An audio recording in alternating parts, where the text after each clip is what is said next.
আমার দেশের আধুনিক বাবা আধুনিকা মাগুলি বিবাহের কয়েক বছর আগে প্ল্যান নেয়, বাচ্চা নিবে কয়রা প্ল্যান নেয় না এখনো স্কুল লাইফ কলেজ লাইফ, বিয়ে করবে আরো পরে। তখন এই প্ল্যান কি প্ল্যান? ফ্যামিলি প্ল্যানের স্লোগান। আগে ছিল দুটি সন্তানের অধিক নয় একটি হলে ভালো হয়, এখন আরো একটু উন্নত। কি আগে ছিল হলো ছেলে হোক মেয়ে হোক দুটি সন্তান যথেষ্ট, এখন হলো দুটি সন্তানের অধিক নয় একটি হলে ভালো হয়। এই প্ল্যান দিয়ে চলছে। সন্তান যে একটা জন্ম নিবে তারে কি করবে? একটাই যেহেতু সন্তান, তাকে অবশ্যই স্ট্যাবলিশ করতে হবে। স্ট্যাবলিশ মানে কি? নাট বল্টু দিয়ে কোনো জায়গায় আটকে রাখা না। স্ট্যাবলিশ মানে হলো জন্মের পরেই তাকে ইংরেজি শিখাইতে হবে, তাকে ইংরেজ বানাতে হবে, বিশ্বের ভিতরে নাম করা বড় প্রকৌশলী হবে, সে হবে আবিষ্কারক, সে হবে কোন আইন প্রণেতা, সে হবে অমকার তমক। এই কারণেই বাংলাদেশের শত শত ফ্যামিলি এমন আছে যেই ফ্যামিলির মানুষগুলি বাংলাদেশেই বাস করে, বাংলাদেশেই থাকে, এদেশের জমিনের নিচে, এদেশের মাটির উপরে। এমনকি মাতৃভাষার জন্য যারা জীবন দিয়েছে তাদের জন্য মায়া কান্নাও করে, কিন্তু দেখবেন তাদের ফ্যামিলির ছোট্ট বাচ্চা বাংলা বলাও যায়,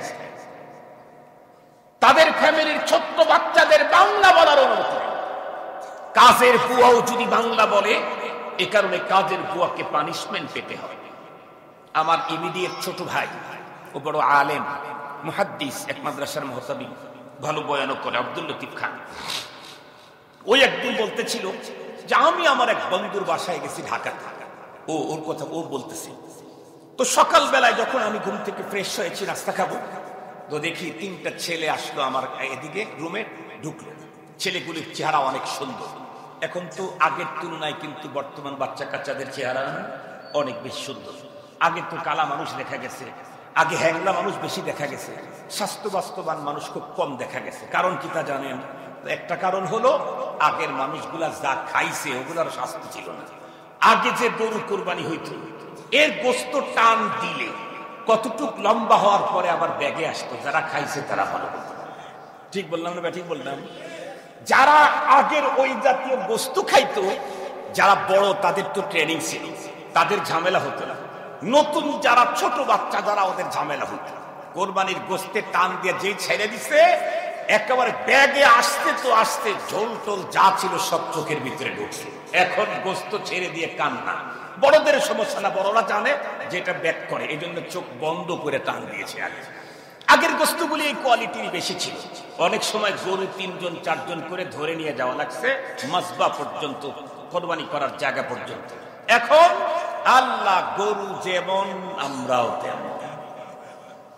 বাচ্চাগুলা তো অধিকাংশ এখন ব্রয়লার মার্কা। কথা বলেন না ভাই? বাচ্চাগুলো অধিকাংশ ব্রয়লারের মতো না, খায়ও ব্রয়লার, নিজেরাও ব্রয়লার। এত বেশি ওজন, ডাক্তার খালি বলে ডায়েট ডায়েট ডায়েট, ডায়েট করতে করতে ও টাইট, কিন্তু তারপরেও কাজ হয় না। মুহতারাম হাজিরিন, যে কথা আপনাদের খেদমতে বলতেছিলাম, কি জন্য বলতেছিলাম মূল কথা? বুঝি নাই?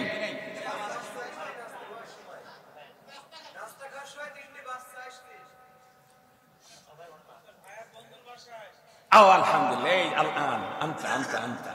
আপনি মূল কথাটা বলেছেন। তো বাচ্চাগুলো তো এখন সব সুন্দরী হয়, এখন অধিকাংশ বাচ্চা মানুষ কিন্তু সুন্দর। আগে অনেক কালো কোনো মানুষ দেখা যেত, এখন এমন ইমিটেশন সামগ্রী বের হয়েছে, কালাটা কখন ধলা হয়ে যায় বুঝাই যায়। একটা আছে ওয়ান টাইম ফর্সা, আর একটা আছে অল টাইম ফর্সা। 2 রকমের মেডিসিনই আছে। ওয়ান টাইম ফর্সা চান, বিউটি পার্লারে যান, 3 মিনিটের মধ্যেই কালাটার ধলা হয়ে যায়। এটা হলো ওয়ান টাইম, এটা অল্প সময়। ধুইলেই কিন্তু খবর আছে, কানলেও কিন্তু খবর আছে।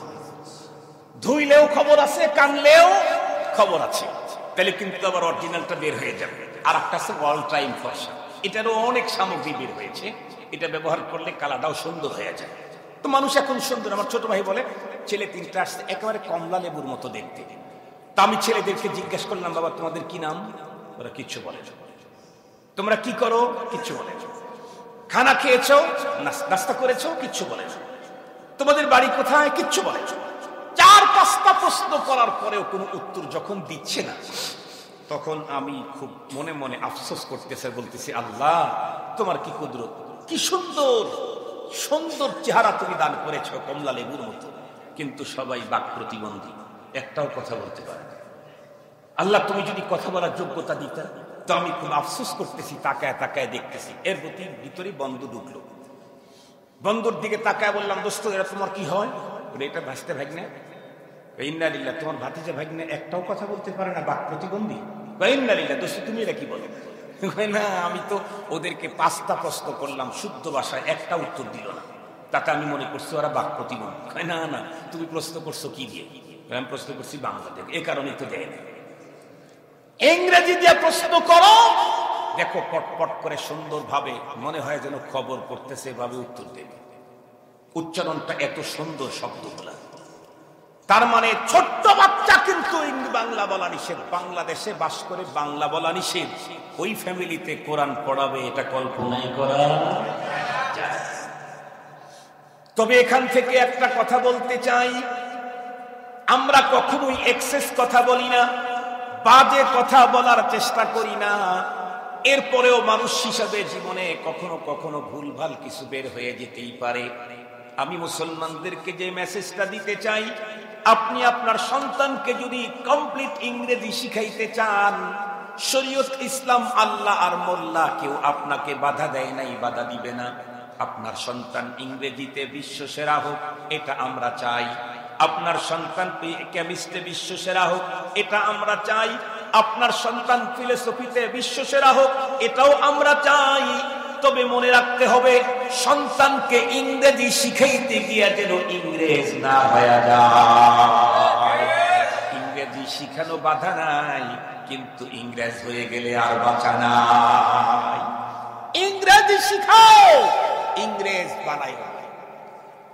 মুসলমান ভাইরারে আমার ভালো করে বুঝবেন, আমি একটা মাত্র জরিপ আপনাদের খেদমতে পেশ করব। এখন বাংলাদেশে প্রচুর পরিমাণ বৃদ্ধাশ্রম আছে। তাম বাংলাদেশের সমস্ত বৃদ্ধাশ্রম গুলাকে আপনারা খুঁজে খুঁজে বন্ধুরা আমার এসে আমাকে রিপোর্ট করেন। আমি এখনো পর্যন্ত কোনো বৃদ্ধাশ্রম নিজের চোখে দেখি নাই। তারপরও এখানে বসে একটা বন্ধুরা আমার রিপোর্ট আমি দৃঢ় চিত্তে বলতে পারবো, আস্থার উপরে বন্ধুরা আমার বিশ্বাসের উপরে ভর করে বলতে পারবো, তাম বাংলাদেশ কেন তাম পৃথিবীর কোন বৃদ্ধাশ্রমের ভিতরে কোন হাফেজে কোরআনের বাবা মা পাবেন না, কোন আলেমের বাবা মা পাবেন না বন্ধুরা আমার, কোন খতিব সাহেবের মা বাবাকে পাবেন না, কোন শেখুল হাদিসের মা বাবাকে পাবেন না, কোন মুফতির মা বাবাকে পাবেন না। বৃদ্ধাশ্রমের ভিতরে যদি আপনি দেখবেন অনেক ইঞ্জিনিয়ারের মা বাবা বৃদ্ধাশ্রমে আছে, অনেক ডাক্তারের মা বাবা বৃদ্ধাশ্রমের মধ্যে আছে, অনেক নেতার মা বাবা বৃদ্ধাশ্রমে আছে, অনেক প্রফেসরের বাবা মা বৃদ্ধাশ্রমের ভিতরে আছে। এমনটি হলো কেন? খুব ভালো করে বুঝবেন, তার কারণ হলো আল্লাহ পাক রব্বুল আলামিন আমার সন্তানের আমানত আমাকে দিয়ে নীতিমালা দিয়েছেন। কোরআনে আল্লাহ পাক বলেছেন, ইয়া আইয়ুহাল্লাযীনা আমানু কু আনফুসাকুম ওয়া আহলিকুম নারা। আল্লাহ পাক আরো নীতিমালা দিয়েছেন, ওয়া'মুর আহলাকা বিস-সালাতি ওয়াসতাবির আলাইহা। সন্তান জন্মের পরে আমার যে জিম্মাদারিগুলি আছে তার ভিতরে একটা হলো, আল্লাহ আমার ঘরে তার যে আমানত সন্তান পাঠিয়েছেন তাদেরকে ছোট্টবেলায় আল্লাহর পরিচয় করায় দেওয়া, আল্লাহ চিনানো, দিন শিখানো, ইসলাম নীতি নৈতিকতার শিক্ষা দেওয়া, আল্লাহর দেওয়া আমানতের সঙ্গে যথাযথ আচরণ। আমরা যদি আমাদের সন্তানদেরকে ছোট্টবেলায় আল্লাহর পরিচয় করাই আর যদি মোল্লার কাছে পাঠায়া দিয়ে দিন শিক্ষা দিয়ে দিই, তাহলে এই সন্তানগুলি যখন আল্লাহর কোরআন হাতে নিবে, পড়তে পড়তে এক সময় আল্লাহর আইন তারা পড়ে ফেলবে কি, ওয়া কাদা রাব্বুকা আল্লা তা'বুদু ইল্লা ইয়্যা ওয়া বিল ওয়ালিদাইনি ইহসানা ইম্মা ইয়াবলুগান্না ইনদাকাল কিবারা আহাদুহুমা আও কিলাহুমা ফালা তাকুল লাহুমা উফফিন ওয়ালা তানহারহুমা ওয়া কুল লাহুমা قولا كريما واخفض لهما جناح الذل من الرحمة وقل رب ارحمهما কামা রাব্বায়ানি সগীরা। আমি আমার সন্তানকে যখন কোরআনের শিক্ষা দেব, আল্লাহর আমানত যথাযথ কাজে যখন লাগায় দেব, কোরআন আমার সন্তানকে সঙ্গে সঙ্গে খোদাই মেসেজ দিয়ে দিবে, আল্লাহ তোমাদেরকে ওয়াদা করেছেন তোমাদের পিতামাতা যে কোনো একজন বার্ধক্য অবস্থায় যখন উপনীত হবে অথবা দুইজন যখন বুড়ো হয়ে যাবে, খবরদার পিতামাতা অসুস্থ জনিত কারণে তোমাদের কিছু কষ্ট হবে, এই জন্য তাদেরকে কখনো উপ বলতে পারবা না, তাদের আচরণে তুমি কখনো বিরক্তের শব্দ ব্যবহার করতে পারবা না, বরং তারা যতই দুর্বল হবে তাদের জন্য তুমি তোমার দয়ার ডানা দুইটা বিছিয়ে দাও। আর আল্লাহ পাকের কাছে কাঁদতে থাকো, রব্বিরহামহুমা কামা রাব্বায়ানি সগীরা। পক্ষান্তরে আল্লাহর দেওয়া আমানত সন্তানদের সাথে যদি যথাযথ আচরণ না করি, বরং এদেরকে প্রথমে ইংরেজি শিখাইলাম, এরপরে ইংলিশ মিডিয়ামে ভর্তি করায় দিলাম, এরপরে কলেজ ইউনিভার্সিটি কমপ্লিট করে উন্নত ডিগ্রির জন্য আমেরিকা, কানাডা, লন্ডনের ভিতরে পাঠাইলাম। এই সন্তানগুলি যখন লন্ডনে যাবে, আমেরিকায় যাবে, আমেরিকাতে গিয়ে তখন তারা শিক্ষা অর্জন করবে, আর ওই এলাকার মানুষের সিচুয়েশনগুলি দেখবে, অবস্থাগুলি দেখবে, সামাজিক ভাব দেখবে, দেখবেন ওই সমস্ত দেশের ভিতরে বন্ধুরা আমার বৃদ্ধ মানুষদেরকে তাদের দেশে ঘরে নিয়ে পালার কোনো সিস্টেম নাই। কারণ ওই দেশে তো মানুষ জীবন কাটায় হলো বয়ফ্রেন্ড আর গার্লফ্রেন্ড নিয়ে, এদের ভিতরে বন্ধুরা আমার বৈবাহিক বন্ধন নাই। আপনারা শুনলে অবাক হবেন, দিন যতই ঘটতেছে ইউরোপ আমেরিকাতে প্রতিদিন গড়ে 500 করে বন্ধুরা আমার অমুসলিম মুসলমান হচ্ছে, প্রতিদিন 500 করে অমুসলিম মুসলমান হচ্ছে। তার কারণটা হলো ইউরোপ আমেরিকাতে যেই জিনিসটা মুসলমানদের সবচাইতে বেশি আকর্ষণ করেছে তাদেরকে, সেটা হলো ইসলামের ভিতরে ফ্যামিলি পদ্ধতি। ইসলামের ভিতরে যে ফ্যামিলি পদ্ধতি, বিবাহ বন্ধন, একটা শব্দের মাধ্যমে যে বন্ধন হয়, এই বন্ধন আত্মীয়তার বন্ধনের চাইতে অনেক দামি। ভাইনা আমার কি বলে, ভাতিজি আমার অবশ্যই আমার আপন, ভাইনা আমার আপন, কিন্তু ভাইনা আমার সম্পদের মালিকানা। কথা বলেন না কেন? পাবেন। স্ত্রী আমার কেউ না, একটা শব্দ আমি তাকে গ্রহণ করলাম, এক কথাতে এমন বন্ধন হলো, আমি মরে গেলেই আমার স্ত্রী আমার সম্পদের মালিকানা পাবে, স্ত্রী মরলে তার সম্পদের মালিকানা আমি পাবো। এই যে ইসলামের এক শব্দের বন্ধন এতটাই শক্তিশালী, মজবুত, বিবাহ বন্ধনে আবদ্ধ হওয়ার কারণে যে কোনো একজন লম্বা টাইম, দুইজনের জীবন যৌবন চলতে চলতে একজন যদি অসুস্থ হয়েও যায়, আর একজন তাকে ছেড়ে যেতে পারে না। কেন? ওই যে বন্ধন আছে একটা। পক্ষান্তরে বয়ফ্রেন্ড আর গার্লফ্রেন্ডকে নিয়ে যারা জীবন কাটায়, যতদিন পর্যন্ত দুইজনের যৌবন ছিল, দুইজন ইনকাম করেছে, মজায় মজায় এনজয় করেছে, চলতে চলতে বাচ্চা একটা হয়েও গেছে, কিছুদিন পর যে কোনো একজন রোগাক্রান্ত হয়ে তার জীবন অথবা যৌবনের প্রবলেম ভাটা পড়েছে, তখন আর একজন আর চয়েস হয় না। বন্ধন যেহেতু নেই, এই কারণে তাকে ফেলে দিতে আর কোনো সমস্যা নেই। আক্রান্ত বন্ধুরা আমার, স্ত্রী বন্ধুরা আমার, পুরুষ আর নারীর যে কোনো একজন আক্রান্ত যখন হয়ে যায়, যৌবন অথবা জীবনের কোনো একটা যখন ভাটা পড়ে, অর্থ আর সম্পদের কোনো একটা যখন বন্ধুরা আমার কমে যায়, আর একজন তখন তাকে ছেলে রেখে ফেলে রেখে আর একজন সক্ষম লোকের কাছে গিয়ে আবার তার সঙ্গে বন্ধুত্ব গড়ে। এই লোকটা যেখানে পড়ে রইল, অর্থ এখন বন্ধুরা আমার সন্তানের কোনো পরিচয় নাই, ওকে কে দেখবে? এই লোকটা মৃত্যু পর্যন্ত রাস্তার ভিতরে কুকুরের মতো পড়ে পড়ে মরতে হবে। এই জন্য এই মানুষটাকে মৃত্যু পর্যন্ত কিছু বন্ধুরা আমার ইজ্জতের সঙ্গে বাঁচাবার জন্য বৃদ্ধাশ্রমের পদ্ধতি বন্ধুরা আমার ইউরোপ আমেরিকাতে খুব বেশি। ওরা আমার সন্তানকে যখন আল্লাহর কোরআন না পড়ায়, আল্লাহর আমানতটাকে আমার মতো করে এস্টাবলিশ করার জন্য যখন আমেরিকায় পাঠাইলাম, এই সন্তান আমেরিকাতে গিয়ে দেখলো ওই দেশের বৃদ্ধ মানুষগুলি বাসাতে থাকে না, এরা সব বৃদ্ধাশ্রমে থাকে। ওরা যখন বড় ডিগ্রি নিয়ে আমার দেশে ফিরবে, আমি যখন বুড়ো হয়ে যাব, তখন আমার সন্তান চিন্তা করবে, আব্বা আমাকে যে দেশে পাঠায়া সভ্যতা শিক্ষা দিয়েছে, সেই দেশের সভ্যতা হলো বুড়োকে বাড়িতে না রাখা, বুড়িটাকে বাড়িতে না রাখা। তখন আমার কষ্টে অর্জিত বন্ধুরা আমার তৈরি করা ঘর থেকে আমার সন্তান আমার পুত্রবধূ বের করে আমাকে বন্ধুরা আমার বৃদ্ধাশ্রমে পাঠাইয়া দিবে। এই জন্য আমি যতদূর পর্যন্ত মাইকের আওয়াজ যায় একটা কথাই বলতে চাই, আল্লাহর আমানতের ভিতরে যদি পৃথিবীর কোনো মানুষ খেয়ানত করে, এই লোকগুলি মরার পরে আল্লাহর আদালতে পানিশমেন্ট তো পাবেই, দুনিয়াতে তার দুঃখের কোনো সীমা থাকবে না। এই জন্য আল্লাহর আমানত, আল্লাহর ওয়াদা, ইন্নাল্লাহা ইয়া'মুরুকুম আন তু'আদ্দুল আমানাত ইলা আহলিহা। আমি এবং আমার বলতে যা আছে সবগুলার মালিকানা যেন কার? একটু জোরে বলেন, আমি আর আমার যা আছে সবর মালিকানা যেন কার? সুতরাং আমি নিজেও আল্লাহর হুকুমের বাইরে যাবার কোনো পারমিশন নাই, আমার কোনো কিছু আল্লাহর হুকুমের বাইরে ব্যবহার করার কোনো পারমিশন নেই। একটা কথা বলেই শেষ করে দিচ্ছি, আমি যদি কোনো পাবলিকের সম্পদ আমি চুরি করলাম, ডাকাতি করলাম, ছিনতাই করলাম, মামলা হলো, অবশ্যই সাজা হবে।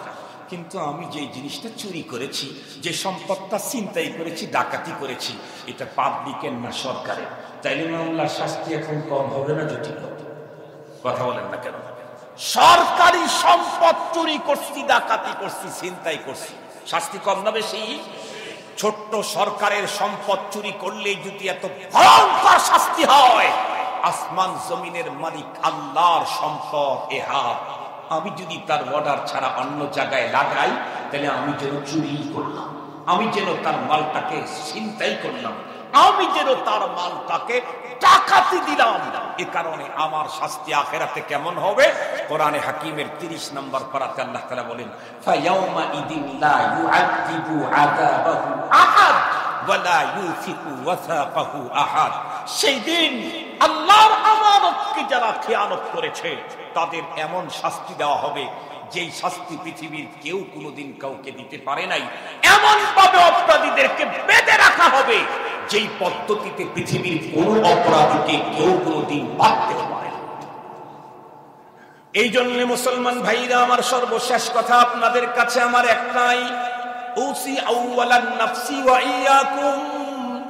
এই ওয়াজটা শুধু আমি আপনাদেরকে করছি তাই না, প্রথমে আমি আমাকেই করছি, এরপরে আপনাদেরকে যত দূর পর্যন্ত আওয়াজ যায় তাদেরকে আল্লাহ পাকের এই হুকুমটা জানায় দেই। আল্লাহ পাক বলেন, ইন্নাল্লাহা ইয়া'মুরুকুম আন তু'আদ্দুল আমানাতি ইলা আহলিহা।